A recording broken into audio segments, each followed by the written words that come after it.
Section B में हमें question 5 ये पूछा गया है कि give suggestion for improving conditions of agriculture labour. ठीक है, तो हमें इसमें सजेशंस ये बोल सकते हैं कि सुझाव देने हैं जिससे हम जो कृषि में जो आपके लेबर काम करते हैं उनकी हम जो कंडीशन है, स्थिति, उसको हम सुधार सके, इम्प्रूव कर सके। तो इसमें हमें ये जानना है कि वो क्या क्या सजेशन होते हैं। ठीक है, तो मैं आपको पॉइंट लिखाने से पहले थोड़ा इन जनरल थोड़ा डिस्कस कर देती हूँ।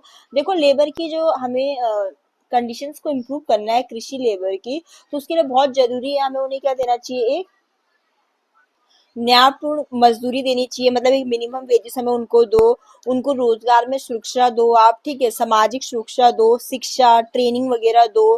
ठीक है, उनकी जो वर्किंग कंडीशन जहाँ वो काम कर रहे हैं वो अच्छी होनी चाहिए, उनके लिए संगठन होना चाहिए, उनको समय समय पर चीजों के प्रति जागरूक करना चाहिए।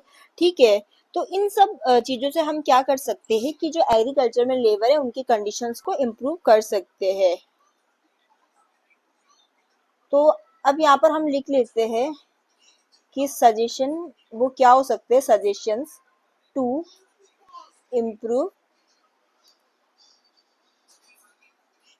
दी कंडीशंस ऑफ एग्रीकल्चर लेबर। ठीक है, तो देखो इसमें इसने हमें एग्रीकल्चर से रिलेटेड करके पूछा है, बट इन जनरल भी अगर कोई पूछे कि किस तरीके से हम लेबर की कंडीशंस को इम्प्रूव कर सकते हैं तो उसमें आप लिख सकते हैं आंसर। तो आपका फर्स्ट पॉइंट है कि हमें उनको एक फेयर वेजेस देनी चाहिए। ठीक है, पहला पॉइंट ये है कि उनको इंश्योर करें कि आप एक मिनिमम वेजेस दे सके जो उस काम के लिए जरूरी है। ठीक है, पेमेंट उनको समय पे हो जानी चाहिए, और आप प्रेफरेबली पेमेंट किसके थ्रू दे, उनके बैंक अकाउंट के थ्रू दे, कैश की बजाय। ठीक है, ताकि उनका एक्सप्लॉयटेशन वगैरह ना हो कोई किसी तरीके का। ठीक है, तो एक फेयर वेजेस देना बहुत जरूरी है। फेयर वेजेस मतलब कि मतलब जितना वो काम कर रहे हैं जो जरूरी हो कि वो उस काम के अकॉर्डिंग जितना वेजेस होना चाहिए, तो वो वेजेस उनको देना जरूरी है। सेकंड पॉइंट, हम उनको उनके जॉब में क्या दे सकते हैं, सिक्योरिटी प्रोवाइड कर सकते हैं। हमें जैसे क्या होता है कि उनको ऐसे करके डेली वेज सिस्टम की जगह हमें क्या करना चाहिए, उनको परमानेंट जॉब प्रोवाइड करनी चाहिए ताकि उनको अपने काम में जॉब सिक्योरिटी मिल सके और वो अपना काम बहुत ही खुशी के साथ, सेटिस्फेक्शन के साथ कर सके। इसके साथ साथ रूरल एम्प्लॉयमेंट स्कीम भी होनी चाहिए ताकि किसी भी प्रकार की अनसर्टिनिटी ना रहे जॉब में। इसके अलावा हमें उन्हें सोशल सिक्योरिटी बेनिफिट्स भी देने चाहिए। तो इसमें क्या करना चाहिए कि उनको अच्छी हेल्थ केयर, पेंशन, उनके लिए भी एक्सीडेंट इंश्योरेंस होने चाहिए, या मैटरनिटी बेनिफिट्स वगैरह प्रोवाइड करने चाहिए। इसके साथ साथ जैसे गवर्नमेंट की जैसे वेलफेयर स्कीम्स थी, आयुष्मान भारत हो गया आपका, पीएम किसान हो गया, इन सब के थ्रू हम क्या बोलते हैं, उनकी जो एग्रीकल्चर के जो मजदूर है, लेबर है, उनकी कंडीशंस को इम्प्रूव कर सकते हैं। इसके साथ साथ एजुकेशन एंड स्किल डेवलपमेंट भी बहुत ही आवश्यक है। जैसे अब जो भी मॉडर्न आजकल जो एग्रीकल्चर है पहले की तरह तो रहा नहीं, आजकल एग्रीकल्चर में फार्मिंग में कितनी ज्यादा मॉडर्न टेक्निक्स का यूज किया जाता है। ठीक है, एग्रो प्रोसेसिंग वगैरह, जैसे आपके डेयरी में, पोल्ट्री में, फिशरी में। ठीक है, इस तरीके की भी एक्टिविटीज आ गई है ना आपकी फार्मिंग में। तो बहुत जरूरी है कि उनको समय समय पे इस चीज के बारे में एजुकेट किया जाए, उनको वोकेशनल ट्रेनिंग दी जाए ताकि उनकी स्किल्स को हम इम्प्रूव कर सके। फिर जहां भी वो काम कर रहे वो कंडीशंस कैसी होनी चाहिए, वहाँ पर बढ़िया होनी चाहिए। इम्प्रूव्ड वर्किंग कंडीशन, अब सोचो, अब कोई भी कहीं भी काम कर रहा है, अगर वहाँ के आसपास की जैसे कंडीशन जहाँ वो जॉब कर रहा है वो अच्छी नहीं होगी, भाई जहाँ पर किसी ने काम करना है तो बहुत जरूरी है कि वहाँ आसपास की वर्किंग कंडीशन जहाँ पर वो काम कर रहा है वो बढ़िया होनी चाहिए। कि उनको मतलब प्रॉपर रेस्ट पीरियड दीजिए, प्रोटेक्टिव गियर दीजिए, सेफ टूल्स प्रोवाइड कीजिए, अच्छा पीने का पानी हो, अच्छी बिजली हो। ठीक है, शेड फैसिलिटीज भी हो, मतलब कि आराम करना चाहते हैं उसमें, कि तेज धूप में इस तरीके से। ठीक है, तो ये सब कुछ उनके लिए होना चाहिए कि भी समय समय पर रेस्ट इंटरवल पीरियड्स भी देने चाहिए, रेस्ट इंटरवल भी देने चाहिए। क्योंकि क्या होता है, कोई कंटिन्यूटी में काम करता है तो उसकी एफिशिएंसी गिरती है, तो थोड़ा बहुत अगर उनको रेस्ट भी देंगे तो उनकी एफिशिएंसी फिर से इम्प्रूव हो जाएगी। तो ये सारी चीज सजेशन है जिससे हम आपके एग्रीकल्चर लेबर की कंडीशंस को इम्प्रूव कर सकते हैं।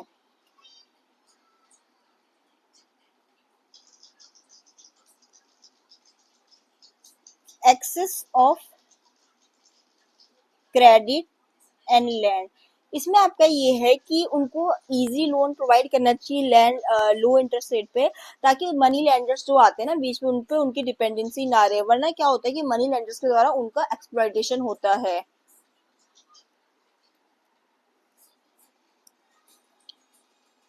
इसके अलावा ऑल्टरनेटिव एम्प्लॉयमेंट अपॉर्चुनिटीज भी उनको देने चाहिए।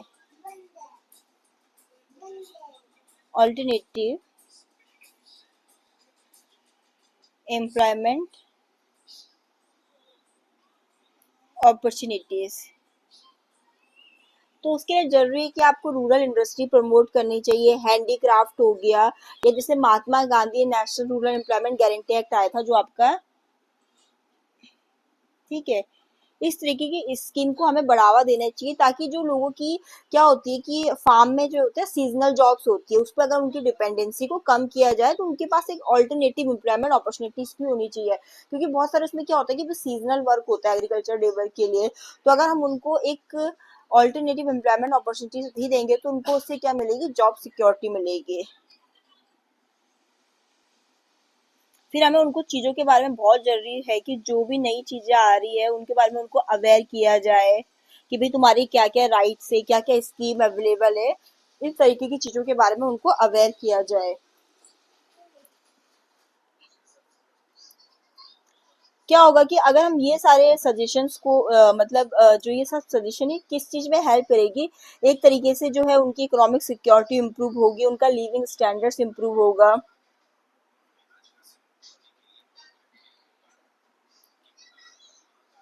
इसके अलावा हम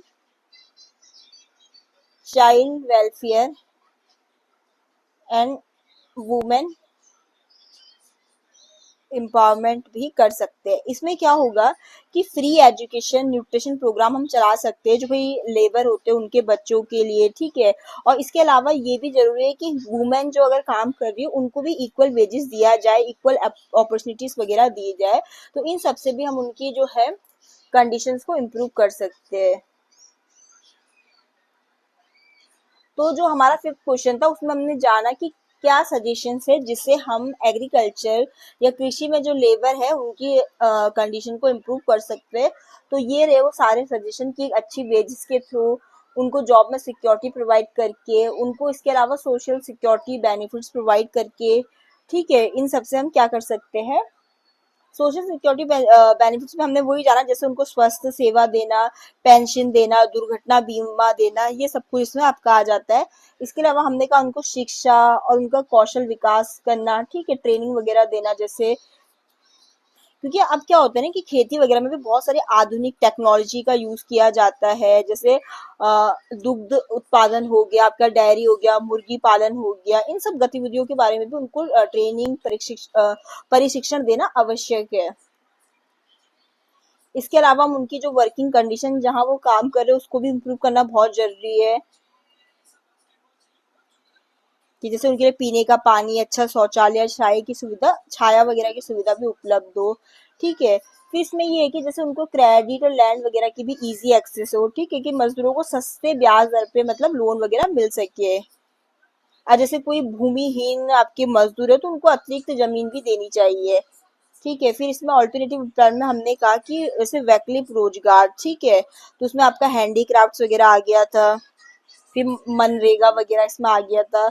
फिर उनको इसमें हमने कहा कि अवेयर करो कि भाई कौन कौन सी स्कीम्स है, प्रोग्राम है। फिर चाइल्ड वेलफेयर और वुमेन एम्पावरमेंट में हमने पढ़ा कि भाई किस तरीके से हम मजदूरों के बच्चों को मुफ्त में शिक्षा, एक पौष्टिक आहार मिलना चाहिए, और जो महिला मजदूर है उनको भी समान वेतन देना चाहिए। तो ये सारे पॉइंट्स या सजेशन है जिससे हम जो मजदूर है कृषि में उनकी जो कंडीशन है उनको बेहतर बना सकते हैं। आई होप आपको वीडियो पसंद आई होगी, अगर वीडियो पसंद आए तो प्लीज चैनल को लाइक शेयर सब्सक्राइब करें, और मुझे सजेशन भी दें कि मुझे आपको जस्ट जैसे पॉइंट करके लिखाना है कि या जैसे मैं कलरफुल इमेजेस का यूज करती हूँ उस तरीके से मैं पढ़ाऊँ।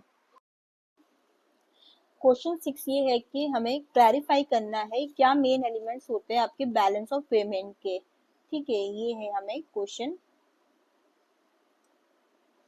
सिक्स्थ दे रखा है सेक्शन बी का कि clarify the main elements of balance of payments, कि जो आपका भुगतान संतुलन होता है उसके मेन भाग क्या है या मेन एलिमेंट्स क्या है। तो पहले सिंपल से समझ लेते हैं, एलिमेंट्स पे बात पे आएंगे कि बैलेंस ऑफ पेमेंट क्या होता है, कि आखिर बैलेंस ऑफ पेमेंट है क्या, पहले से समझ लेते हैं। तो देखो, जैसे जब कोई देश जो होता है वो क्या करता है, दूसरे देशों से सामान खरीदता भी है, ठीक है, जिसे हम क्या कहते हैं, खरीदने को क्या कह रहे हैं हम, अगर खरीदेंगे दूसरे देश से तो जिसे कहेंगे हम आयात यानी कि इम्पोर्ट। और इतना ही नहीं, दूसरे देशों में सामान बेचता भी है जिसको हम कहते हैं निर्यात यानी कि एक्सपोर्ट। इसी प्रकार से सेवाएं भी देता और लेता रहता है, ठीक है, इसके अलावा पैसे उधार देना लेना, तो ठीक है। तो इन सब के लेन देन के लिए क्या है, एक रिकॉर्ड बनाया जाता है, तो उसी रिकॉर्ड को हम क्या कहते हैं, बैलेंस ऑफ पेमेंट। ये इस चीज को बताता है कि कैसे देश के पास विदेश से कितना पैसा आ रहा है और कितना पैसा बाहर जा रहा है। तो हम कह सकते हैं कि बैलेंस ऑफ पेमेंट क्या बताता है हमें, एक तरीके से रिकॉर्ड है जो इस चीज को दिखाता है कि जैसे कोई भी देश किसी और देश के साथ, ठीक है, गुड्स को खरीद रहा है, वहां दे रहा है, या वहां से गुड्स को खरीद रहा है या बेच रहा है, या इसी तरीके से सर्विसेज दूसरे कंट्रीज को दे रहा है या वहां से ले रहा है कुछ सर्विसेज, इसी तरीके से पैसे। तो इन सब जो ये ट्रांजेक्शन हो रही, इनको एक जगह पे रिकॉर्ड किया जाता है, उसी को हम क्या कहते हैं, आपका बैलेंस ऑफ पेमेंट। तो पहले मैंने इसमें एक्सप्लेन किया है कि आपका बैलेंस ऑफ पेमेंट क्या होता है, what is balance of payment. तो इसमें every country buys and sells goods and services and capital from and to other countries, कि हर कंट्री क्या करती है, गुड्स को खरीदती भी है, गुड्स हो गए, सर्विस हो गया, पूंजी हो गया, और कंट्री से खरीदती भी है और उनको बेचती भी है, ठीक है। तो बैलेंस ऑफ पेमेंट क्या करता है, इन इंटरनेशनल ट्रांजेक्शन को रिकॉर्ड करता है, किसके लिए, फॉर अ ईयर, ठीक है। तो बैलेंस ऑफ पेमेंट क्या है, एक रिकॉर्ड बुक है जो क्या बोलता है, ये इंटरनेशनल जो ट्रांजेक्शन होती है उनको लिखता है फॉर अ ईयर, ठीक है। ये आपको क्या शो करता है कि कितना मनी हमारी कंट्री से जा रहा है और कितना मनी हमारी कंट्री में आ रहा है। तो वही होता है आपका balance of payment. Balance of payment के एक एक करके मेन एलिमेंट्स जान लेते हैं। पहला इसका एक मेन एलिमेंट्स होता है करंट अकाउंट, देन सेकंड है capital, third financial account, fourth official reserve account, और फिफ्थ एरन एंड कमीशन। तो ये इसके मेन एलिमेंट्स में आ जाते हैं। नाउ हम चलते हैं पहले करंट अकाउंट में। तो जो आपका ये करंट अकाउंट होता है, ये किस चीज को शो करता है, जो करंट अकाउंट है ये शो करता है आपके जो उनके डे टू डे ट्रेड्स होते हैं उनको शो करता है। अब इसमें क्या क्या आ जाता है करंट अकाउंट में, तो पहले इसमें आपके आते हैं गुड्स। तो गुड्स क्या हो गए, एक तरीके से विजिबल ट्रेड में आ जाते हैं, ठीक है। जैसे हमने एक्सपोर्ट किया टी का, टेक्सटाइल्स बेचा, मतलब एक्सपोर्ट्स किया, टी हो गया, टेक्सटाइल्स का, कार का अपने देश से, या इंपोर्ट कर रहे ऑयल, इलेक्ट्रॉनिक, ठीक है। तो गुड्स में क्या आ जाता है, आपका विजिबल ट्रेड्स आ जाता है। सेकंड जो आपका इसमें आएगा वो आएगा सर्विसेज। तो देखो सर्विसेज क्या होती है, एक तरीके से हम उनको टच नहीं कर सकते, देख नहीं सकते, जस्ट उनको फील कर सकते हैं। तो वो आपके किस में आ जाते हैं, इनविजिबल ट्रेड में। जैसे आपकी आईटी सर्विस होगी, बैंकिंग, टूरिज्म, शिपिंग, इंश्योरेंस, वो इसमें आपके आ जाते हैं। थर्ड आ जाते हैं आपके ट्रांसफर्स, ठीक है। तो ट्रांसफर्स में क्या आ गया, जैसे कोई इंडियंस हमारे हैं वो अब्रॉड में वर्क कर रहे हैं, तो अपने घर पैसे भेज रहे हैं, वो इसमें आ जाते हैं, जिसको हम क्या कहते हैं, रेमिटेंस कहते हैं।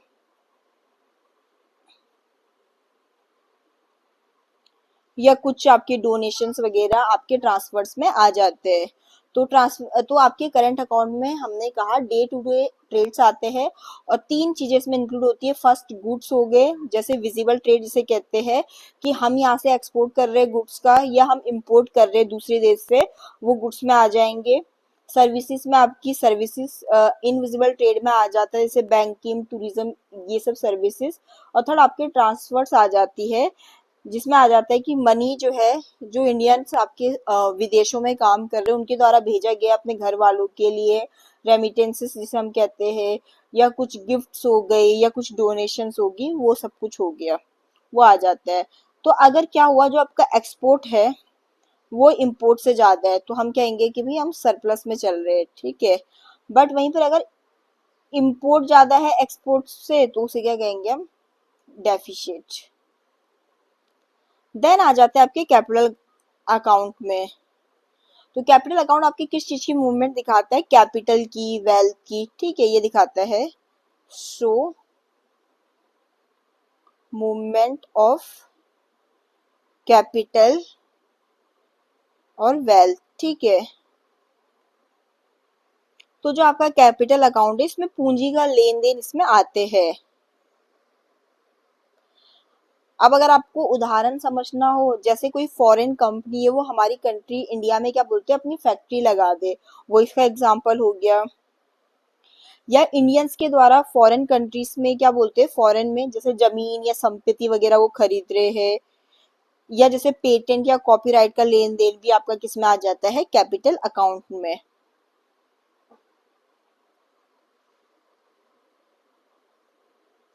तो इसमें हम उदाहरण में जैसे ये लिख सकते हैं, मैंने 2-3 उदाहरण आपको बताया, जैसे when Indians by land abroad, वो हो गया। या फॉरेन कंपनी क्या बोलते हैं अपनी बिल्ड करती हो अपनी फैक्ट्री इंडिया में, वो आपका अभी इसके उदाहरण में आ जाता है, किसके, उसमें कैपिटल अकाउंट के उदाहरण में। थर्ड हम आ जाते हैं फाइनेंशियल अकाउंट में। तो ये फाइनेंशियल अकाउंट किसके साथ डील करता है, जो बड़ी बड़ी इन्वेस्टमेंट बोरिंग्स होती है उनके साथ ये डील करता है। तो आप लिख लीजिए, deals with big investments and borings. ये आपकी बड़ी बड़ी इन्वेस्टमेंट और बोरिंग्स के साथ डील करता है। अब आप देखोगे कि इसमें क्या क्या आता है, तो वो भी हम देख लेते हैं। तो इसमें हमने जान लिया कि फाइनेंशियल अकाउंट में क्या आ जाते हैं, जो बड़े निवेश या कर्ज शामिल होते हैं। जैसे कि इसमें क्या क्या इंक्लूड हो जाता है, आपका फॉरेन डायरेक्ट इन्वेस्टमेंट, जिसमें क्या आ सकता है आपका कि जैसे फॉरेन डायरेक्ट इन्वेस्टमेंट में एफडीआई में, कि जैसे अमेजोन या सैमसंग जैसी जो कंपनियां हैं वो भारत में जैसे निवेश करती है, तो वो आपका इसमें आ जाएगा एफडीआई में। सेकंड आपका इसमें आ सकता है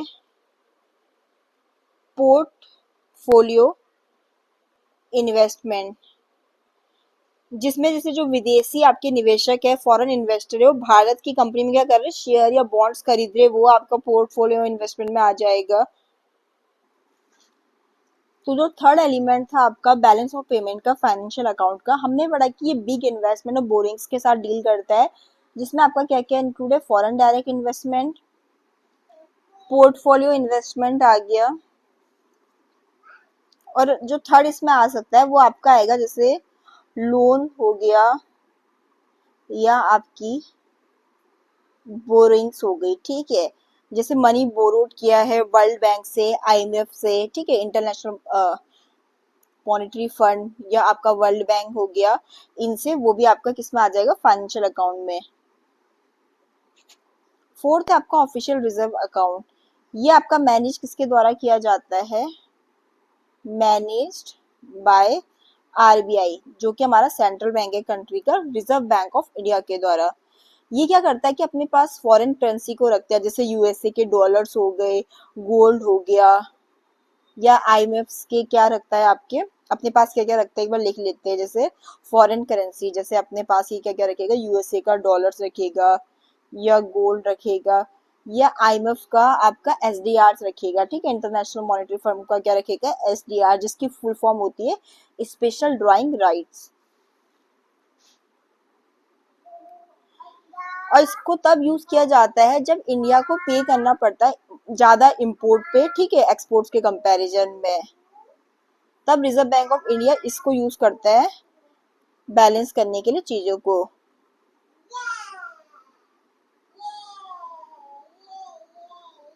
फिफ्थ आपकी आ जाती है एरर एंड ओमिशन। तो देखो जैसे पर्सनल अकाउंट में होते हैं, कभी कभी इसमें भी क्या होते हैं मिस्टेक्स, और आपकी एंट्रीज वगैरह मिस कर दिए जाते हैं। तो ये सेक्शन क्या बोलते हैं, बैलेंस करता है उन स्मॉल डिफरेंसेस को। तो लास्ट जो आपका एलिमेंट है एरर और ओमिशन, वो क्या करता है, ये सेक्शन जो है बैलेंस करता है स्मॉल डिफरेंसेस को। तो आप लिख सकते हो, this section balances those small differences। तो इन शॉर्ट ये थे आपके, हम कह सकते हैं कि ये 5 एलिमेंट्स होते हैं आपके बैलेंस ऑफ पेमेंट में, ठीक है।